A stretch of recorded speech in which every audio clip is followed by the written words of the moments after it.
Il est 8 heures du matin et j'ai la chance d'être avec Pierre Gagnaire. Bonjour Pierre. Bonjour Laurent, bonjour. Vous pourrez presque petit déjeuner. Je ne sais pas si vous faites des petits déjeuners aussi. Non. Non. Non, parce que je mange tard le soir et le matin c'est un thé noir et voilà. Et je retarde l'heure du café parce que quand j'attaque le café, je les enquille. Donc voilà, le matin un thé, c'est tout. Et alors pourquoi 8 heures c'est votre heure? Ben, c'est l'heure de tous les possibles. D'abord, je me lève plus tôt. Et puis 8 heures, ben, on a l'esprit clair, on va démarrer la journée. La ville est encore paisible. J'aime bien cette idée aussi de croiser les gamins qui partent à l'école. Voilà. Et puis après, effectivement, le bistrot, je bois un café. Enfin, voilà. Enfin, voyageant énormément. Je n'ai pas d'habitude, en fait. Je ne suis pas un homme d'habitude. Voilà. Je dis 8 heures, mais ailleurs, c'est 6 heures. Ouais. Est-ce que vous êtes ponctuel? Ah, j'ai appris à l'être, oui. Ah oui, oui. Je suis comme les anciens alcooliques. J'ai toujours été... Ma famille, et j'en ai souffert, était tout le temps en retard. Je me souviens, je ne sais pas si j'ai le temps de le raconter, une anecdote qui, pour moi, symbolise ma bonne enfance. Il y avait un cadre à massage qui, bien sûr, à l'époque, n'était pas chauffé, avec un volant qui faisait 2 mètres de diamètre. Et la tournée démarrait presque chez nous, mais il y avait déjà 400 gamins dans le bus. Et je me souviens d'un jour, il faisait un froid de canard. Ma mère avait appelé le chauffeur qui buvait le chocolat chaud avec nous pendant qu'elle finissait de nous habiller et que les gamins dans le car en bas grelottaient.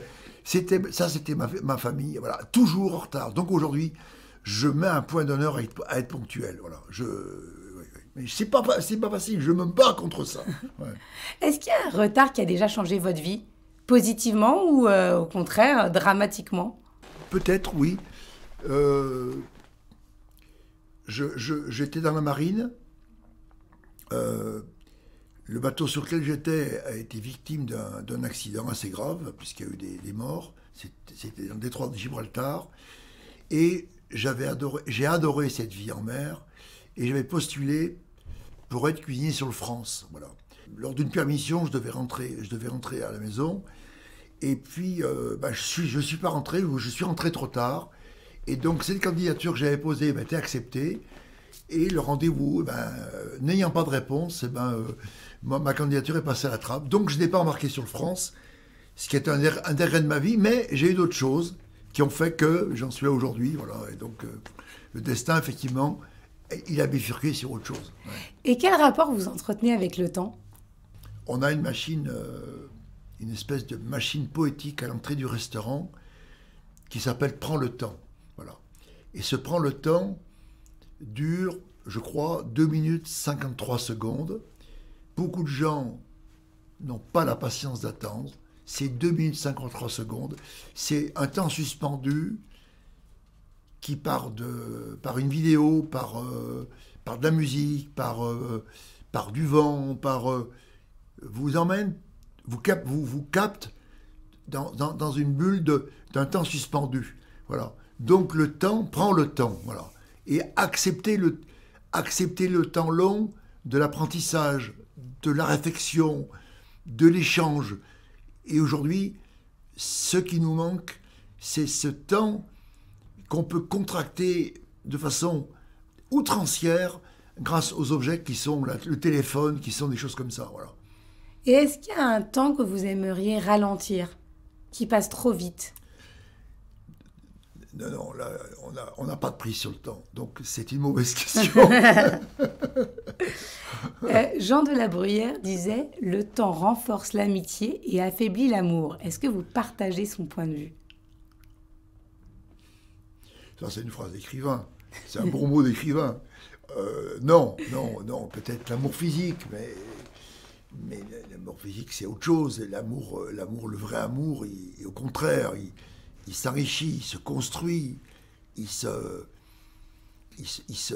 densifie. Quand vous prenez l'avion, comment vous passez le temps?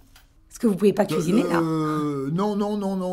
Toujours, j'ai toujours un livre, voilà, un livre, les journaux. J'adore la presse. Je me repose, quoi. Voilà. C'est un temps c'est effectivement un temps suspendu. Et encore qu'aujourd'hui, non, puisque dans tous les avions, maintenant, on peut téléphoner en plus, maintenant. Donc, ce qui est hyper dangereux. Parce qu'on est tenté. Alors, le téléphone, je l'éteins, voilà, mode avion. Et tant que je ne suis pas arrivé à bon port, je suis coupé du monde. Voilà. Est-ce qu'il y a quand même une destination que vous aimeriez prendre le temps de découvrir? C'est tout bête. La vallée de Chevreuse. Pour moi, la vallée de Chevreuse, c'est la vallée où on fait du vélo. Voilà. Et j'ai beaucoup roulé quand j'étais gamin. Et j'entendais toujours parler de cette vallée de Chevreuse. Et je trouve que c'est tellement beau, Chevreuse. C'est un endroit où j'aimerais aller, voilà, tout bêtement. Et à l'étranger, loin? Loin, mais... ouais, mais loin, c'est où loin? Il n'y a plus de loin, on n'est plus loin, c'est avéré. Tu sais, je pars à Nice, j'ai l'impression que le voyage est presque plus compliqué, plus stressant que de rentrer dans l'avion, prendre un long courrier et se retrouver à Tokyo, se retrouver en Corée ou se retrouver à Cancun. Voilà.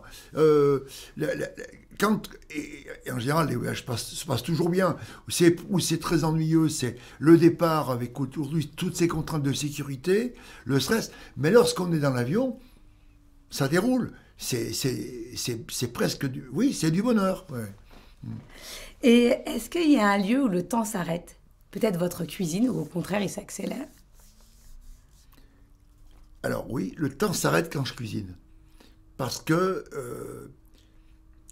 hier, j'avais rendez-vous avec quelqu'un, et juste avant ce rendez-vous, mon maître d'hôtel, mon responsable, me glisse à l'oreille, donc c'était rue Balzac, il me parle d'un plat, un plat cher à la truffe blanche. Et il me dit, chef, il me fait quelques remarques tout à fait justifiées. Tout le rendez-vous que j'ai avec la personne, vite que ça s'arrête, pour vite aller en cuisine et pour vite trouver la solution de ce problème qui avait été évoqué. Donc la cuisine, elle occupe toute ma vie. Et c'est vrai que lorsque je suis vraiment en cuisine, je suis presque en transe. Parce que, et c'est un moment, c'est d'intense fatigue, mais aussi d'immense repos. Et c'est pour ça que je comprends que les gens aiment cuisiner. Parce que quand on cuisine, c'est comme de jouer au golf ou d'avoir une activité physique un peu bête, bêcher la terre ou écosser des petits pois ou couper la queue d'un haricot vert. Ça vous repose, quoi. Parce qu'on est pris par ça. Voilà. Et je trouve que la cuisine, c'est un des grands bonheurs de ce métier, c'est-à-dire que à la fois la main travaille, la tête fonctionne, mais on ne peut pas se disperser, sinon on se coupe un doigt, ou alors c'est trop cuit. Et du coup, c'est trop cuit, ben c'est mort. Merci beaucoup, Pierre Gagnère. Merci Laura.